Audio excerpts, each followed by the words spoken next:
Today is the 18th of August 2023 when I'm recording this video, and exactly a year ago I uploaded my first short on YouTube, and this changed my life forever. Hey guys, my name is Naira, and in this video I'm gonna show you what I managed to achieve on YouTube in 1 year, almost from scratch. Also, you will learn what I'm gonna do with 81,000 subscribers. Keep it up, or maybe quit YouTube for a better job.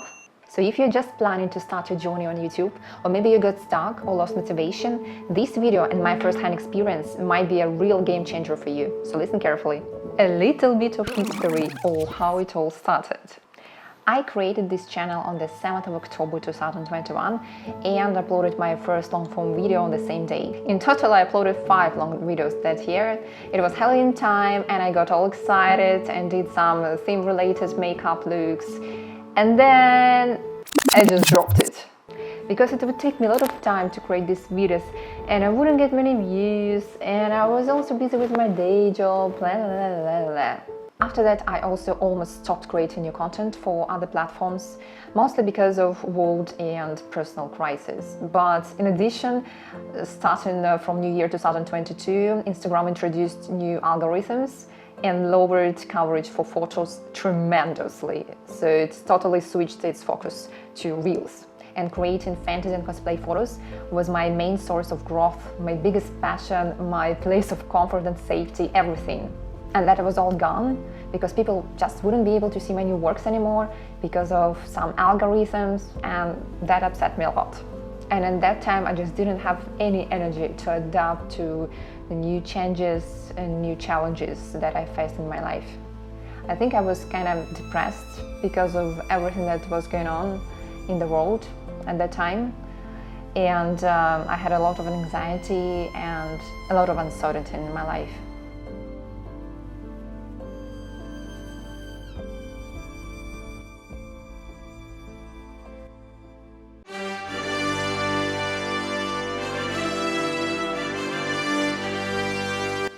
Nine months later, I decided to return to YouTube. At that time, I already started learning how to make Reels on Instagram, and I heard that short videos are performing really well on YouTube too. So I just decided to give it a go. I checked the statistics, and before the 18th of August 2022, I had only 47 subscribers and those 5 long videos on the channel. To be honest, I'm a big quitter, at least I used to be. I quit so many creative projects I started in my life that I don't even remember all of them. Fortunately, now I've got a husband who encourages me every single day.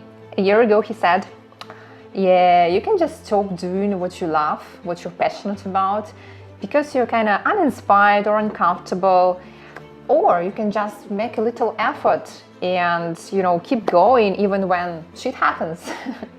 Not focusing on the result, on the end result, but rather on the process.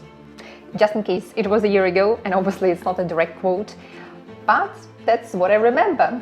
He also mentioned that I just need a little bit more discipline and consistency, and just not to give up when I face my first troubles. So I thought, okay, I give myself 1 year.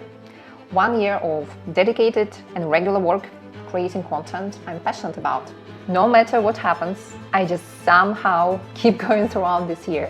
If after 1 year nothing changes, or I'm not happy with the results, or I don't want to do it anymore, then and only then I'm allowed to quit. I also heard a lot from YouTube experts that if you want to do something serious here, you need to treat YouTube like a business. I totally agree with that, and that's what I started doing. I started treating my creative projects as a startup. And in fact, it was a startup because I invested a lot of energy, a lot of time, and, well, sometimes money. And I got nothing or very little money in return in the beginning. And now, finally, I want to make a summary of everything that happened during this year and what I managed to achieve on YouTube. I want to do it both for you, just to show these great opportunities, and also for myself, because I need to mark this milestone and just to reflect on my journey. And let's start with just pure numbers. I grew from 47 to 81,000 subscribers in 1 year. And I'm looking at this number now. It's a live count screen, and yeah, it's really a round number right here. But of course it will grow when you're watching it. What is also important, a year ago I didn't have a big following on social media platforms. For example, on Instagram I had 8,054 subscribers on the 31st of August. I don't have any other screenshots to prove, unfortunately.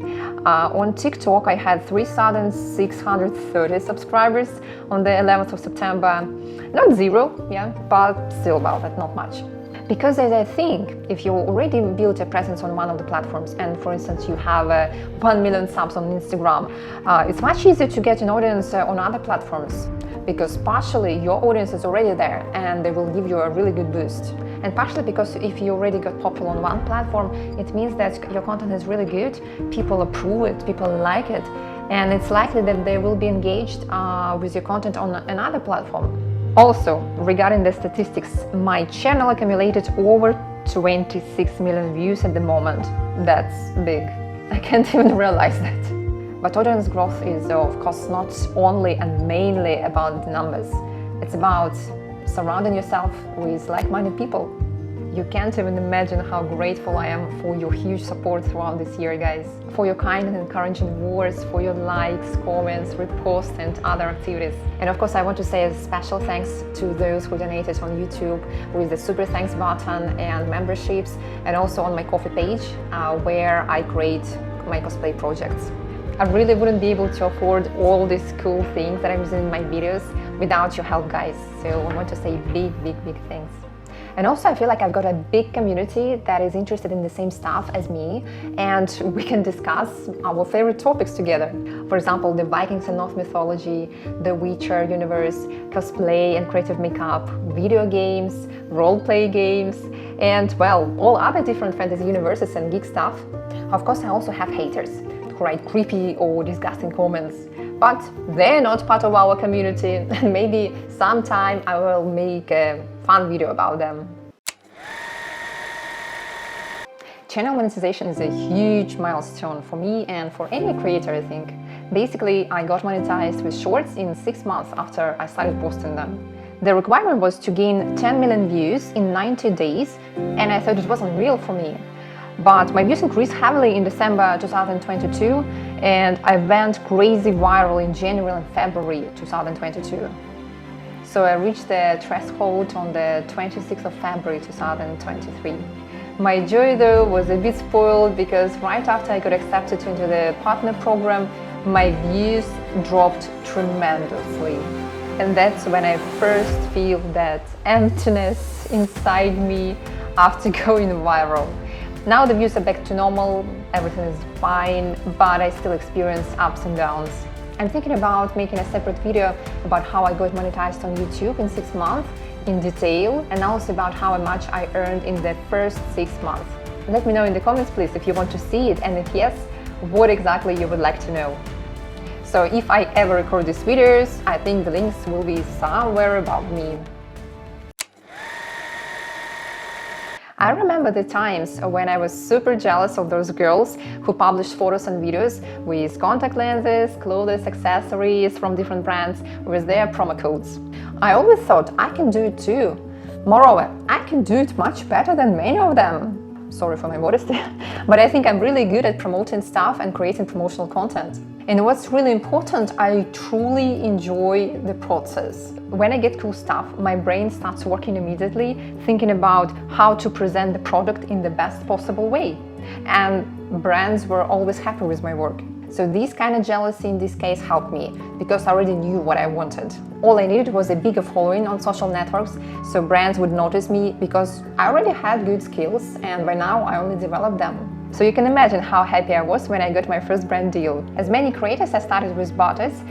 It's when a brand gives you their products and you make a review or other content for them. But later on, when I made sure I could do it well, I started asking for a payment because, you know, I put a lot of effort and energy into this content, and the result was really impressive.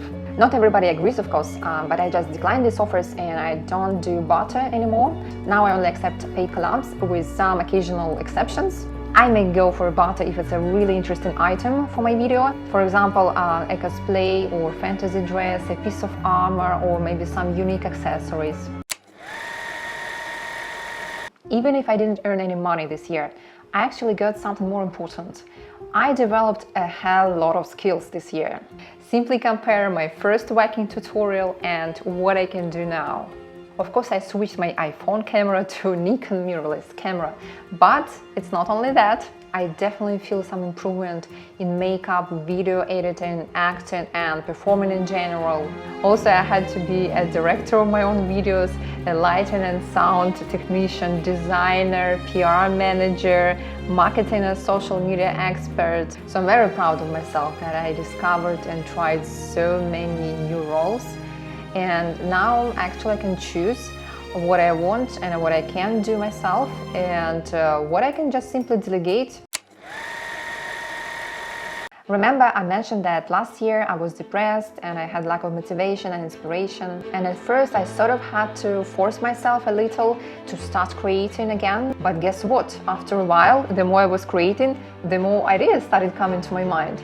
And my brain just started to explode with all this inspiration, new characters, designs and projects. So creating content that I'm passionate about literally helped me to fight anxiety and depression, and now it's simply maintaining my mental health. This discovery is probably the most unexpected for me, and I really want to explore this topic more, maybe one day in another video. In general, I think all these achievements sound great, but there is the other side of the coin. The main downside is that I make great viral shorts, and when they go viral, they bring me tons of subscribers. I know it doesn't sound like a downside, but we'll get to it. When I want to publish a long form. When I want to publish a long form video, it gets ridiculously low views for the size of my channel. Ridiculously. So it's hundreds of thousands and millions views on shorts and just a couple of thousands for regular videos. Where are all these 80,000 subscribers on my channel, and why don't they see my amazing videos? Also, my most viral content on this channel is so-called Viking makeup tutorials, and most of the people came here to see them. So trust me, in a very narrow niche that I can't leave. Another downside, I think, it's like for 1 year I did something for content creation almost every single day. It was either filming or editing, planning, scripting videos, or crafting, shopping, posting photos and videos and stories, organizing footage, learning something new every day. And all that is in addition to my day job, household responsibilities, and, well, family life in general. Or my husband could say a lot how I manage my responsibilities this year. Very often I had to sacrifice all my free time and my weekends for that. So for example, instead of playing in a video game or walking in the park, I would just film or edit a video all day long. Do I regret it? No, I don't think so. But I just realized that I won't be able to, and I really don't want to maintain this lifestyle for too long. So I need to find a better work-life and YouTube life balance. Another downside is that I think I set too high expectations for myself. For example, I compared myself to the bigger and more successful creators. Somebody grew from 0 to million subscribers in 1 year. Somebody is better at makeup or editing or marketing. There will always be people who are better at something than us. So I'm doing my best not comparing myself to others, but rather to myself in the past. It doesn't always work, but at least I'm trying. So what do you think about all these achievements and downsides? Are they enough for me to keep going and keep trying, or should I just leave behind this experience and return to my regular full-time job? You can leave your opinion below, and I'm gonna tell you my plans for the next year. I feel an urge to move on, to try something new and to develop my skills. But don't worry, I won't quit making shorts and Viking makeup tutorials because I love this style too much and I really enjoy making these little warrior performances. But also I want to make a deeper connection with my audience, with you guys. That's why I still want to try creating long-form content, talking about different stuff and expressing my thoughts like in this video. I know it will be much more difficult for me than creating shorts, but I still want to try, and I hope in 1 year I can make another video with new great results. Thank you for watching all this. I know that's a lot. And please write in the comments if you finish the whole thing, because I have to know all the heroes personally.